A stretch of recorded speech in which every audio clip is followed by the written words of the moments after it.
सर्व शेतकरी बांधवांसाठी आनंदाची बातमी तर आता खरीप रब्बी पीक विमा 2025 आणि 26 इथं मंजूर झालेला आहे. यामध्ये तुमचे जिल्ह्याचे नाव आहे की नाही लगेच तपासा. वाटप देखील सुरू. तर आजपासून जे की खरीप रब्बी अग्रिम पीक विमा यामध्ये वाशिम, यवतमाळ, वर्धा, नागपूर, छत्रपती संभाजीनगर, धुळे, गडचिरोली तर अशा जिल्ह्यांमध्ये तर आता यामध्ये जे की खरीप रब्बी अग्रिम तर यामध्ये जे की पीक विमा मंजूर झालेला आहे. तर आता यामध्ये तुमचा जिल्हा आहे की नाही लगेच तपासा. यामध्ये कोणते जिल्हे पात्र, कोणत्या शेतकऱ्यांना मिळणार आहे? प्रधानमंत्री पीक विमा योजना. तर आता नैसर्गिक आपत्तीमुळे जे काही पिकाचे तर नुकसान झालेले आहेत, तर काही शेतकऱ्यांना 17,500 रुपये मिळत आहे. तर आता 3 हेक्टरच्या मर्यादेमध्ये. तर 3 हेक्टरच्या आतच तुम्हाला भरपाई तर मिळणार आहे. तर यासाठी जे काही लेटेस्ट अपडेट आलेली आहे, अतिवृष्टी, दुष्काळ, गारपीट, पूर, वादळ, पिकाचे पडझड म्हणजे जे काही पिकाचे नुकसान झालेले आहेत, तर यासाठी भरपाई म्हणून लाईव्ह अपडेट जे की खरीप रब्बी पीक विमा इथं मंजूर करण्यात आलेलं आहे. सध्या टप्प्याटप्प्याने इथं जिल्ह्याने त्याचप्रमाणे शेतकरी बांधवांच्या खात्यामध्ये इथं जमा केल्या जाणार आहे. एकाच वेळी सर्व जिल्ह्यात पैसे इथं येणार नाही, टप्प्याटप्प्याने पैसे इथं येणार आहे. असं नाही की आजच पैसे जमा होतील. 15 ते 30 दिवसांमध्ये पैशाची रक्कम इथं जमा केल्या जाईल. तर आता पैसे किती मिळणार आहे? तर यामध्ये 1,500 ते 25,000 पर्यंत तर काही ठिकाणी इथं जे की 1,800 ते 5,000 पर्यंत देखील भरपाई इथं मिळत आहे. तर आता जे की तुम्हाला अशा प्रकारचा जे काही मेसेज इथं येत आहे, तर आता तुमच्या मोबाईलवरती देखील तुम्ही चेक करून घ्या की तुमच्याला SMS वगैरे आलेला आहे का?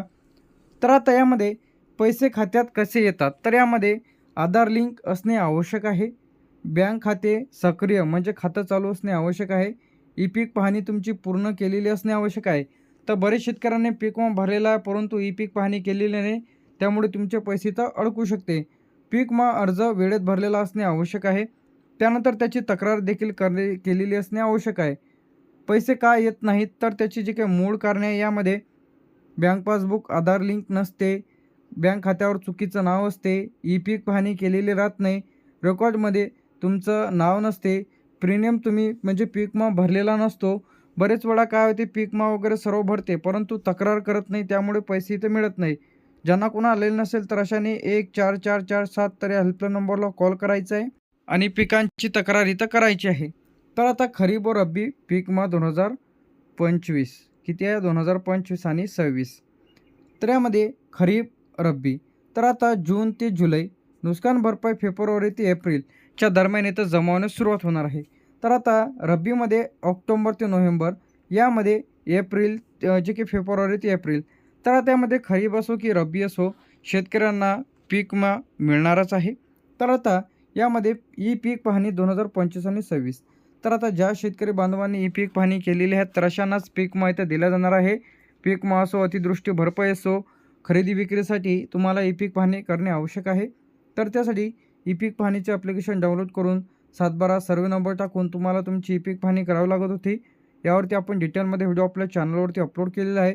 2024 आणि 25-26चा राहिलेला जो काही पीक विमा आहे, ते बरेच शेतकऱ्यांचे कमेंट्स येतात की आम्हाला आधीचा सुद्धा पीक विमा मिळालेला नाही. तर अशा शेतकऱ्यांनी 14447 तर या हेल्पलाईन नंबरला कॉल करून तुम्ही तुमची तक्रार करायची आहे.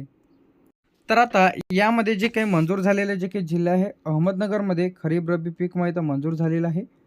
अकोल्यामध्ये सुद्धा खरीप रब्बी पीक विमा इथं मंजूर झालेला आहे. अमरावतीमध्ये देखील खरीप रब्बी पीक विमा इथं मंजूर झालेला आहे. छत्रपती संभाजीनगरमध्ये सुद्धा पीक विमा इथं मंजूर झालेला आहे. यानंतर आपल्या इथे खरीप आणि रब्बी छत्रपती संभाजीनगर हे सुद्धा मंजूर झालेलं आहे. बीडमध्ये सुद्धा खरीप रब्बी मंजूर झालेला आहे. भंडारामध्ये सुद्धा खरीप रब्बी इथं मंजूर झालेलं आहे. बुलढाणा, चंद्रपूर, धुळे, गडचिरोली तर आता हे जे काही जिल्हे आहेत तर या जिल्ह्यांमध्ये देखील मंजूर झालेलं आहे. असा मंजूर झालं म्हणजे वाटप सुरू झालेलं नाही आहे. तर आता जसं काही वाटप सुरू होतील तर येत्या 7 ते 15 दिवसांमध्ये किंवा 1 महिन्याचा देखील कालावधी पैसे जमा होण्याकरिता इथे लागू शकतो. जे जिल्ह्यातील पंचनामे अधिक कंप्लीट व्हायचे राहिलेले आहे. यानंतर गडचिरोलीमध्ये सुद्धा खरीप रब्बी पीक विमा मंजूर, गोंदियामध्ये सुद्धा खरीप रब्बी पीक विमा मंजूर, हिंगोली, जळगाव, जालना, कोल्हापूर, लातूर, मुंबई शहर, मुंबई उपनगर, नांदेड, नागपूर, नंदुरबार तर या जिल्ह्यांमध्ये खरीप रब्बी जो काही पीक विमा आहे ते मंजूर होण्यास सुरुवात झालेली आहे. तर आता ज्या शेतकरी बांधवांनी ई पीक पाहणी केलेली आहे, पीक विमा भरलेला आहे, तक्रार केलेली आहे, तर अशा शेतकरी बांधवांना पीक विमा इथं मिळणार आहे. तर आता यानंतर पालघर, धाराशिव, नाशिक, नंदुरबार, नागपूर, नांदेड तर अशा जिल्ह्यांचे जे काही आहे यामध्ये समावेश आहे. खरीप व रब्बी पीक मग इथं मंजूर झालेलं आहे, जे की 2025 आणि 26चं आहे. यानंतर जे ते आपलं परभणी, पुणे, रायगड, रत्नागिरी, सांगली, सातारा, सोलापूर, सिंधुदुर्ग, ठाणे, वर्धा यानंतर ह्या जिल्ह्यांमध्ये सुद्धा खरीप रब्बी पीक मग इथं मंजूर झालेलं आहे. बहुतांश सर्व जिल्ह्यांमध्ये झाल्याप्रमाणेच आहे. त्यानंतर इथं आपलं यवतमाळ, वाशिम, वर्धा, ठाणे, सिंधुदुर्ग तर या जिल्ह्यांमध्ये सुद्धा खरीप रब्बी पीक मग इथं मंजूर झालेलं आहे. तर आता यामध्ये कोणाला लाभ मिळणार आहे? तर आता ज्या शेतकरी बांधवांनी पीक विमा काढलेला आहे, पीक विमा भरलेला आहे, ज्यांनी ई पीक पाहणी पूर्ण केलेली आहे, सातबाऱ्यावर पिकाची नोंद आहे, बँक पासबुकला आधार लिंक आहे, ज्यांचे फॉर्म इथं अप्रूव्हल झालेले आहे. काय झालेलं आहे? अप्रूव्हल झालेलं आहे. तर अशांना पीक विमा इथं येत आहे. तर काही प्रमाणामध्ये इथं जे की इथं कापूस असेल, सोयाबीन, तूर तर 3,000 ते 25,000 पर्यंत, तर काहींना सरासरी इथं 17,500 रुपये या हेक्टरप्रमाणे पैसे इथं येत आहेत. असं नाही की सर्वांनाच पैसे एकसारखेच येतील. यामध्ये गहू, हरभरा असेल तर 2 ते 18,000 पर्यंत, पालेभाज्यासाठी टक्केवारीनुसार तर काही ठिकाणी 1,500 ते 5,000 पर्यंत पीक विमा इथं येत आहे. तर आता हे जे आहे तुमच्या पिकावर अवलंबून राहते तुमच्या टक्केवारीनुसार. तर आधार लिंक असणे आवश्यक आहे. तलाठी कार्यालयामध्ये भेट द्या. पीक विमा सेंटरवरती जाऊन तुम्हाला किंवा पीक विमा प्रतिनिधीशी संपर्क करा किंवा हेल्पलाईन नंबर तुम्हाला इथे दिलेला आहे. यांच्याशी कॉल करून तुम्ही तुमची पिकांची तक्रार करा किंवा पीक विमा प्रतिनिधी आता तुमचे हे तालुक्याच्या ठिकाणी राहते, तिथे एक ऑफिस राहते.